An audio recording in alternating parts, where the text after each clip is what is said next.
నమస్తే, welcome to our channel. నేను మీ పద్మావతి. ఈ రోజు మనతో పాటు ప్రముఖ ఆధ్యాత్మికవేత్త మరియు జ్యోతిష్య పండితులు గురువు గారు, లలిత ఉపాసకులు నానాజీ పట్నాయక్ గారు ఉన్నారు. మరి గురువు గారితో మాట్లాడి వారాహి నవరాత్రుల గురించి తెలుసుకునే ప్రయత్నం చేద్దాం. మరి మీరు కూడా వీడియోని ఎక్కడా కూడా స్కిప్ చేయకుండా కంప్లీట్ గా చూసేయండి.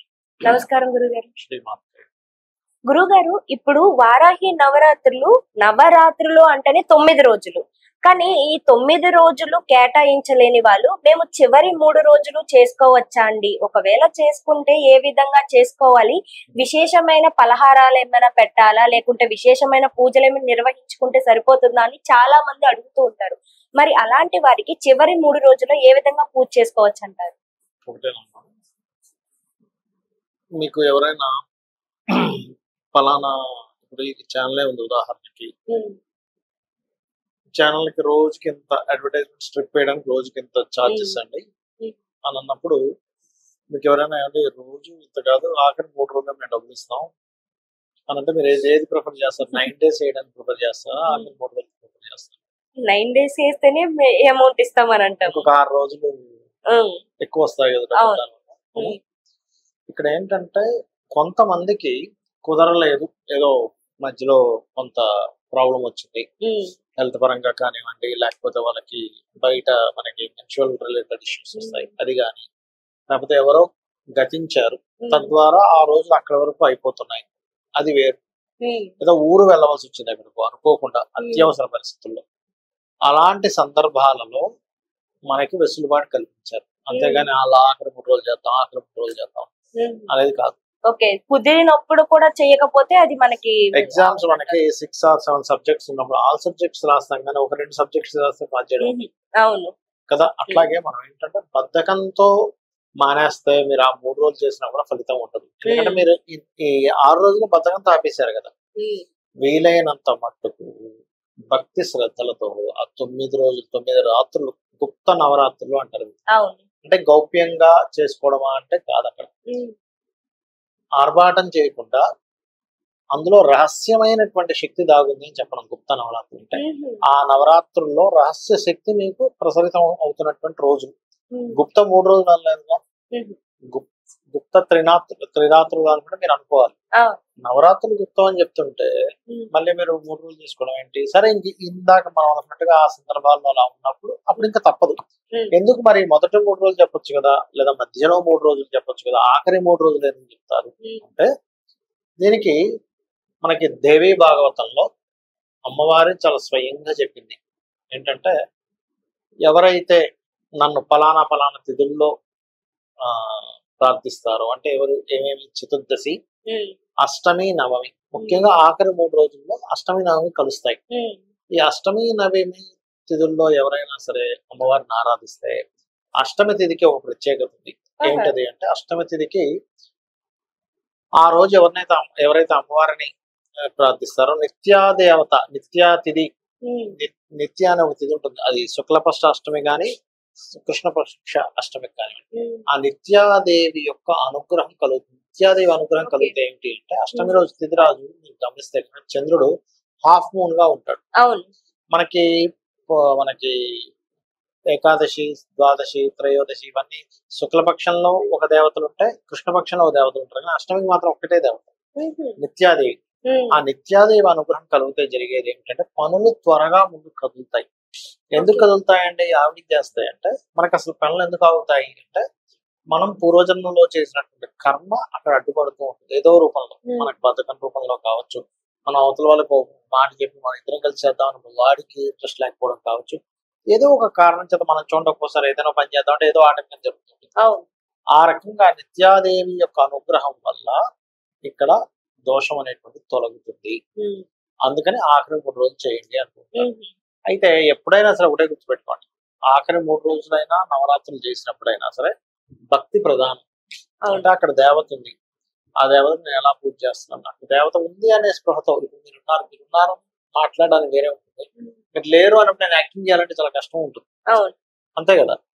కానీ ఎలా అయితే మనం ఉదాహరణకి 2 గదుల్లో తల్లి కూతురు ఉన్నారు, పిలిచింది అమ్మాయి అమ్మ అని, ఏ కాన్ఫిడెన్స్ తో పిలుస్తుంది? అక్కడ అమ్మ ఉందనే భావంతో పిలుస్తుంది. లేకపోతే లేదు కదా, నేను ఎట్లా పిలిస్తే ఎట్లా పలుకుతుంది అనే ఫీలింగ్ వస్తుంది కదా. అంటే ఉంది అనేటువంటిది ఎంత సత్యమో, ఓ పక్క రూమ్ లో మీ మదర్ ఫాదర్ ఎవరు ఉంటే, అలాగే అమ్మవారు మన మన మాంసనేత్రానికి కనబడదు కానీ ఖచ్చితంగా అమ్మవారు మనం పూజలో కూర్చోగానే అక్కడికి వస్తుంది. మీరు చేసేటువంటి ఉపచారాలు ఎంత భక్తిగా చేస్తున్నారు, అన్ని షోడశోపచారాలు చేయొచ్చు, పంచోపచారాలు చేసుకుంటారు. పంచోపచారాలు అంటే గంధము, పుష్పము, ధూపము, దీపము, నైవేద్యం. షోడశోపచారాలు అంటే కొంచెం ఎక్కువ ఉంటాయి, 64 ఉపచారాలు కూడా చేస్తారు. మీరు ఎన్ని ఉపచారాలు చేస్తున్నారు ముఖ్యంగా, ఓ దీపం వెలిగిస్తున్నారు చాలా భక్తిగా. ఎలా అంటే ఒక పాప ఇంట్లో చదువుకుంటుంది, కరెంటు పోయింది, మనం ఒక లైట్ పెట్టేటప్పుడు ఎట్లా పెడతాం, తనకు కరెక్ట్ ఉందా లేదా అంటే అక్కడ ఉందనే ఫీలింగ్ తో పెడతాం. లేదా ఒక అన్నం తినిపిస్తున్నాం, నైవేద్యాన్ని అలా పెట్టాలి.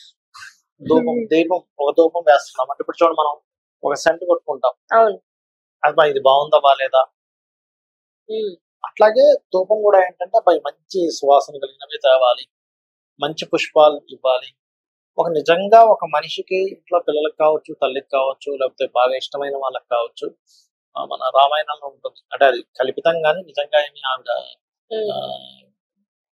టేస్ట్ చూసే పెట్టలేదు, కొన్ని జరిగాయి అట్లాగా. అంటే ఏంటి అక్కడ భక్తి ప్రదర్శన.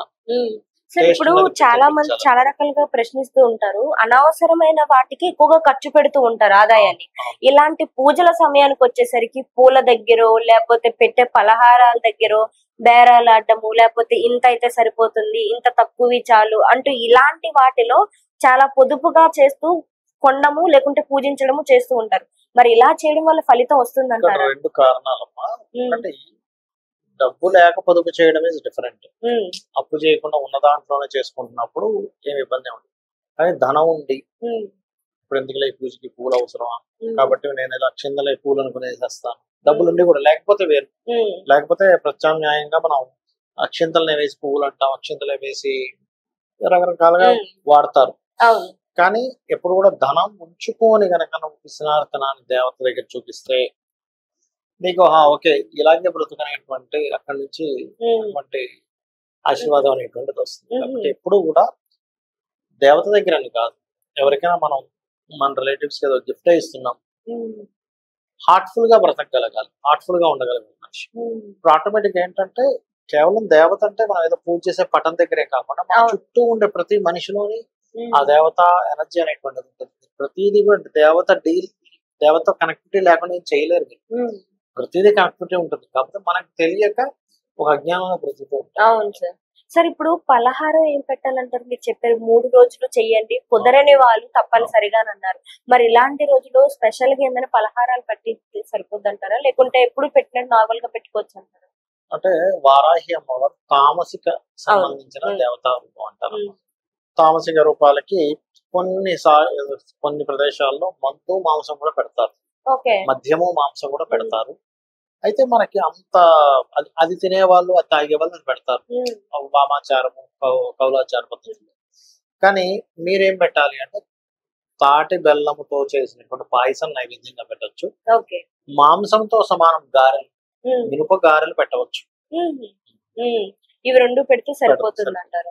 ఓకే, ఏ టైంలో మంచిది అంటారు గురుగారు? అంటే ఈ 3 రోజులు కూడా పూజించుకోవడానికి ఏ సమయం మంచిది? ఎప్పుడు కూడా మనకి ఆ పేరులోనే ఉంచండి, గుప్త నవరాత్రులు. గుప్త నవరాత్రులు అంటే రాత్రిపూట అంతే. సో రాత్రిపూట మనకి అంటే 7 దాటిన తర్వాత, ఇంకొంతమంది బాగా తీవ్ర సాధన చేసేవాళ్ళు నైట్ 9 10 స్టార్ట్ చేసి 1-2 వరకు కూడా చేసిన వాళ్ళు.